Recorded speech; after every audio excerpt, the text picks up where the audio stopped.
All right, well, welcome to BUA 108. We're going to be talking in this course about some introductory concepts about accounting. In particular, we're going to look at some financial statements, try to understand a little bit what they show us. We're not going to get in a lot of detail about how they're created necessarily, but we are going to at least present so that we have a very shallow understanding, if you will, of what financial statements ultimately do for us. That's really the first textbook, this Fraser and Ormiston textbook. Once we go through the first 4 or 5 chapters here, we're going to switch to another textbook by Robert Higgins, and in that textbook we'll look at more some decision-making concepts. Again, one of the things I want to do, and you'll hear us talk about this as we go through, this is intended to be a very shallow view of accounting and finance. You're not expected to come out of here understanding how to necessarily even create statements or how to gather data to make financial decisions. This is just, again, just a picture, if you will, for a general understanding of what the accounting and finance world are like. But so let's go ahead and get started here with Chapter 1, and we want to talk about just some basic concepts to get started. The first idea is, everybody knows what a maze is, right? It's this, it's a picture or a place that has pathways where you don't really know where you're going. Sometimes you get lost. So it says here in betting, sometimes, say if you're in a state of confusion or perplexity, you said your mind is in a maze or you're in a maze. A map, on the other hand, is something that gives us some actual direction, if you will. It shows us how to get from point A to point B.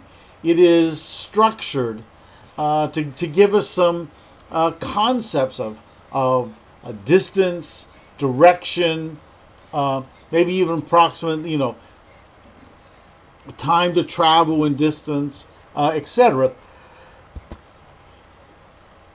So the concepts are, should financial statements be a map or a maze, right? A maze is going to try to confuse us, but a map is going to give us some direction.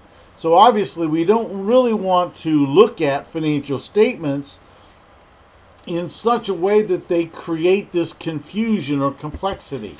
We would rather have some idea about how to get from point A to point B. Here's talking about this is a maze of information, if you will. See, all the financial statements, they're all hard to get to. How do you get from point A to point B? There could be some dead ends, etc. But again, we want to try to unravel this at least a little bit. So we want business financial statements to be more like a map than to be like a maze. We want it to give us direction and information rather than confusion and complexity, if you will. So let's think about this. What makes a financial statement a map? Well, it's the basis of understanding for the financial position of the company. It allows us to look at what's happened in the past and possibly predict something that may happen in the future. It gives us a clear representation of financial health. Now, that should probably actually even be in quotes. It shouldn't be necessarily in a just as underlined there. Clear is a matter of interpretation, because sometimes corporations would rather us have some confusion, if you will. They may not want to fully inform us with what's going on inside the company.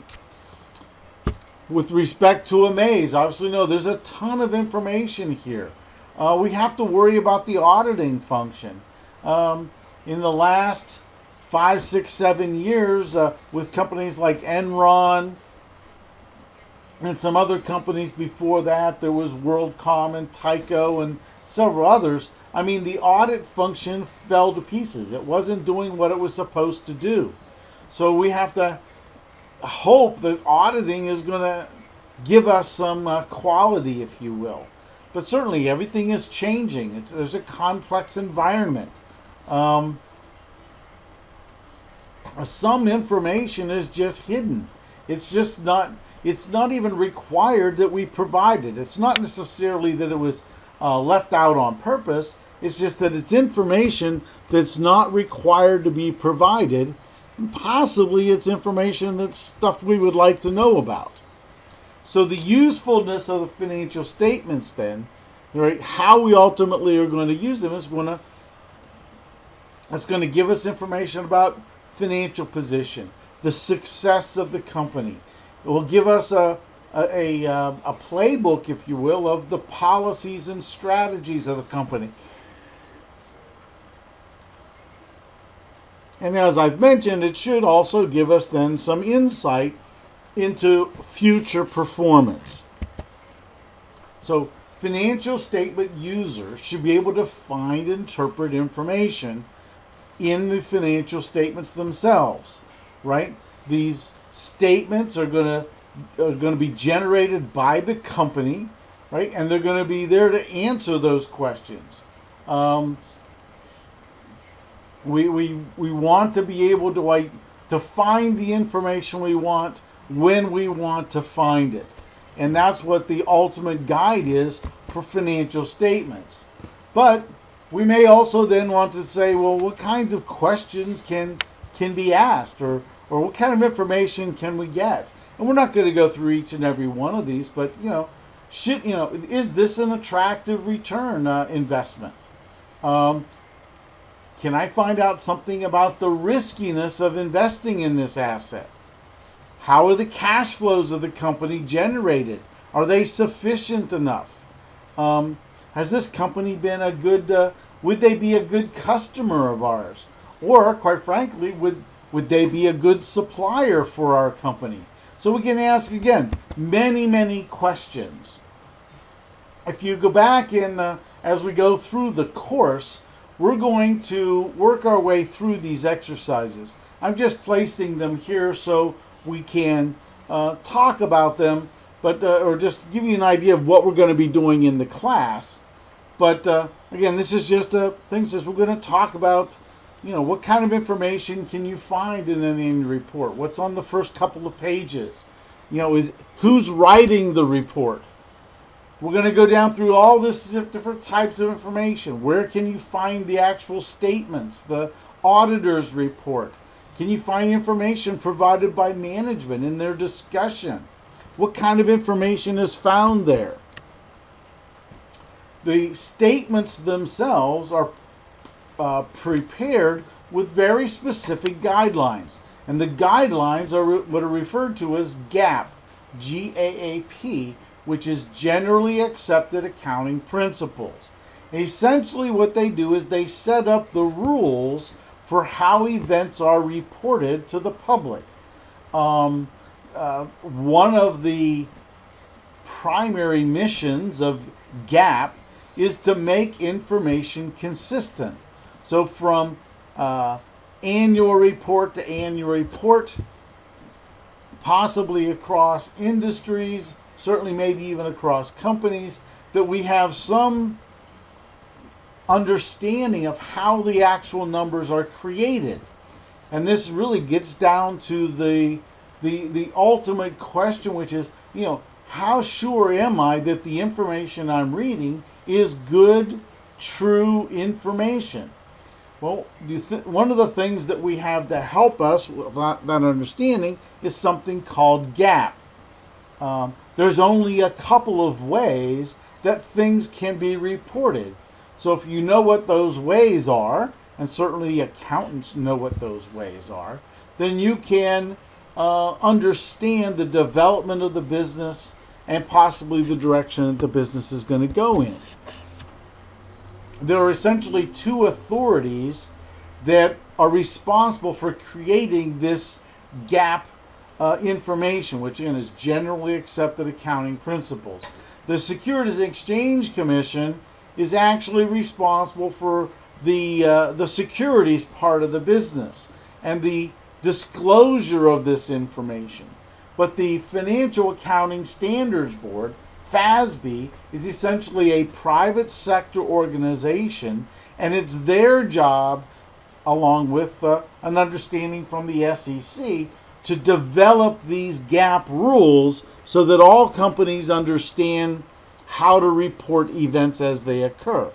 And again, an ultimate goal is consistency and being able to make comparisons. The Securities and Exchange Commission itself requires companies to report their information. And what we have here is basically we're going to talk about three primary reports here. The annual report is something called a 10K. Now, historically, the 10K is found at this website, this SEC place, www.sec.gov, and from there you can find annual reports of companies. The 10Q is quarterly information. So I have 10K is annual, 10Q is quarterly, and then 8Q is where from time to time special events will occur and the company needs to report that. They are substantial things. They could be information about lawsuits. It could be information about merger activity. But there's a variety of information that the public needs on a more frequent than quarterly or annual basis. And that's ultimately what's found in the 8K. One of the things that's moving forward in globally is this idea of accounting in the global context. Since so many companies have divisions and segments and parts of those companies that are in other countries, we need to have some way to adopt the accounting standards so that they're similar. The IASB is the International Accounting Standard Board, and their job obviously is to help create a standard set of rules that would be used by all companies in the world. Again, the idea of this is to give us now not just comparability and consistency domestically, but then also would allow us to look at foreign countries, look at their financial statements and understand them without knowing a separate set of rules. Historically, each country sort of sets up their own guidelines, if you will. They all have their own GAAP procedures, and they may not have anything at all to do with the United States types of accounting standards. We talked about the 10K.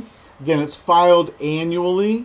It's going to be a uniform kind of document. All companies are going to file the same way. And again, how you ultimately find these for your company is through this sec.gov website. And again, one of the things with the 10K is that it's very dry, right? There's no fluff in it. There's no color pictures. There's none of that stuff. So it's just information in its very basic form. Annual reports, on the other hand, can be very flashy, if you will.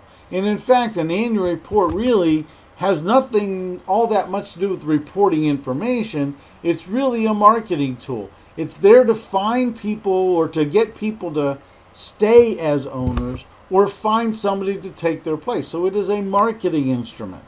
You can get annual reports and stuff from the corporate websites. So if you go to the investors' website, for instance, if you go to the website for Molson Coors, you would go to the investor section and you could find the annual reports for Coors. You can find the websites for corporations at this finance.yahoo site. Type in the ticker symbol and you will get the company, and you'll be able to find the company's website as well. So let's walk our way through and think about the statements. The four statements that we're going to spend most of our time on are the balance sheet, the income statement, the statement of cash flows, and the statement of shareholder equity or stockholder equity. Those are the four primary statements that we want to try to understand the information that it portrays to us. So what does the balance sheet tell us? The balance sheet shows us financial position on a particular date. And I kind of like to look at this as saying, well, what do the assets tell you? The assets of a company represent all the things that have been purchased in order to run the company. Frequently we'll talk about asset base. That's the size and the kinds of assets that have been purchased. The other two items, liabilities and stockholder equity, they represent sources of money. Where does the company go to get money to buy the assets? Well, they can either borrow it in the form of liabilities, and of course they can be short-term or long-term, or they can get this money from shareholders and they could issue new common stock, or they could retain profits of the company and use that. We refer to that as being internally generated capital or equity. So here's a real quick picture of a balance sheet. We see here are the assets. This represents all the stuff that the company has purchased.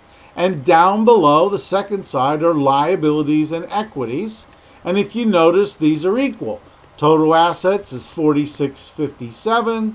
Down here, total liabilities and equities, $46.57. They equal because the company purchased $4,657 worth of stuff, and they obviously then used $4,657 worth of cash to buy those things.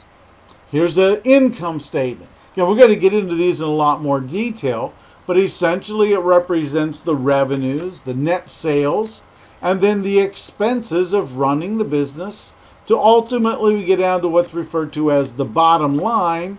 In this case, under 2004, you can see in the end they had $196 was the net income of this company. What about the statement of cash flows? The statement of cash flows identifies the decision-making areas that management works in. In other words, what are the real kinds of decisions that management makes? They decide on how to run the company, operations. They decide on how to finance. That means they determine where do they go to get money in order to keep the company running through either expansion or replenishment of assets, or just gathering money to run operations themselves and keep things moving forward. And then finally, investing activities talk about the buying and or divesting of assets in the company. So it could mean talk about the activities involving the purchase of stocks and bonds, and it could also talk about the purchase or sale of plant and equipment. So here is a statement of cash flows. It's not a complete statement, but here you can see the three line items: cash from operations, cash from investing, and cash from financing. So this very first year in 2004, you can see here that $97 was the net inflow of cash. But let's look at 2005. In 2005, there was a net outflow. Well, how did that happen? They made a little bit less money, not a tremendous amount less money, but we can also see is now, instead of investing $67 in maybe plant and equipment, they actually invested $312 in plant and equipment. So this bottom number here is a representation of the net change in cash from the business taking on these three types of decisions. There is a segment of the annual report referred to as the notes to financial statements. Again, this provides a summary of the accounting policies. They go almost line item by line item and describe the accounting process that determined that line item. So it's going to tell us how they did it, and quite frankly, sometimes companies want to change the way they account for things. It will also explain in this piece why any accounting changes were actually made. There's an auditor's report in the annual report. Basically, this tells us what this independent external company says about the fairness of the presentation. The Sarbanes-Oxley Act of 2002 basically addresses a lot of the things that go into this auditor's report. It talks about internal control. It makes sure that we address management's assessment of internal control. But the Sarbanes-Oxley Act limits some of the choices that companies can make, but it also limits some of the flexibility that used to be in the independent auditor function. So in the end, what it probably creates for us is higher quality or more accurate information, if you will, in financial statements. When you look at an auditor's report, there's only a certain number of things they can say. In fact, there's 4 of them. They can give a company an unqualified report. Basically, it says, look, we looked at these financial statements, and they present information that is in conformity with GAAP. In other words, they looked at the statements, and they can't find anything that was done in the company that violates GAAP. Now, they don't give any type of indication as to whether the information provided is the company's doing well or the company's doing poor. All they're doing is looking at the information. A qualified report says, in our opinion, except for X, the company presents things fairly. So they're pulling out to you and showing us or telling us where the company is weakest in its accounting function. An adverse opinion would be that the company has not presented its statements fairly, and a disclaimer of opinion says that the auditor cannot evaluate the fairness of the statements. They have no opinion as to whether they're adequately presented or not. And the reason that might ultimately happen is, what happens if there's a dispute between management and the auditors, and management fires the auditors? Well, they have to provide, they were engaged to do some work, so they have to write a document saying that they couldn't evaluate the fairness, and they're not going to express opinion on whether the statements are good or bad. Again, just to kind of go through this, unqualified opinions, we could have this with some explanatory language, right? Maybe they have a change in accounting principles, right? Maybe there might be some business risk or ongoing going concern kinds of issues.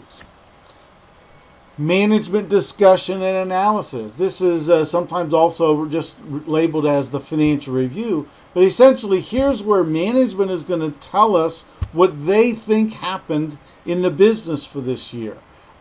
It's going to add, I guess, more of a softer view of what's happening, with the accounting numbers being very hard, calculated.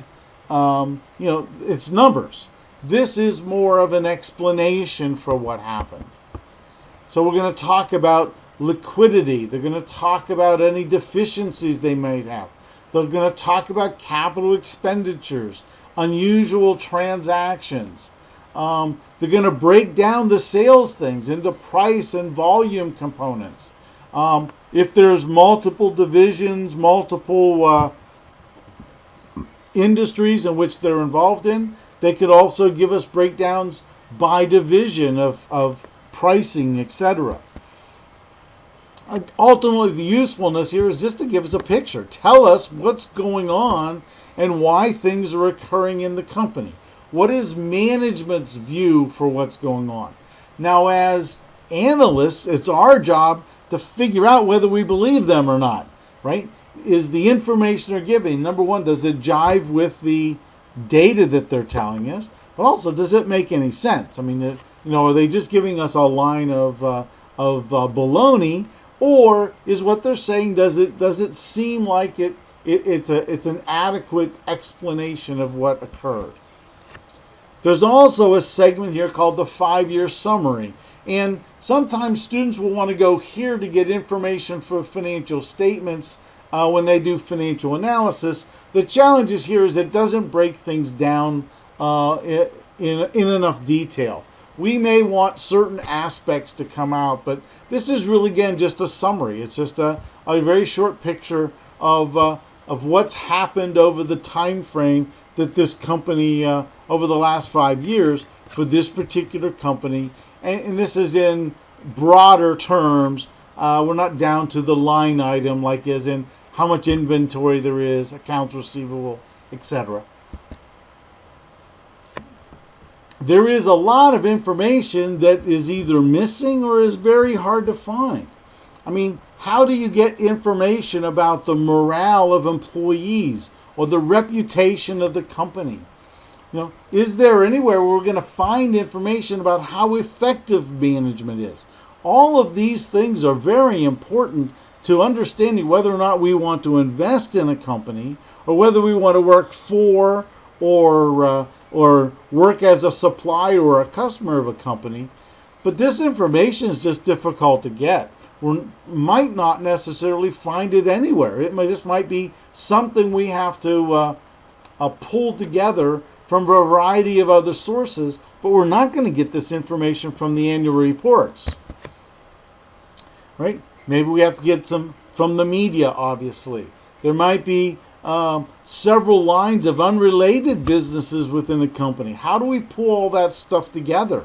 An example of this might be a company like Disney, where, let me give a better example, General Electric, which probably is involved in 30 or 40 different types of businesses.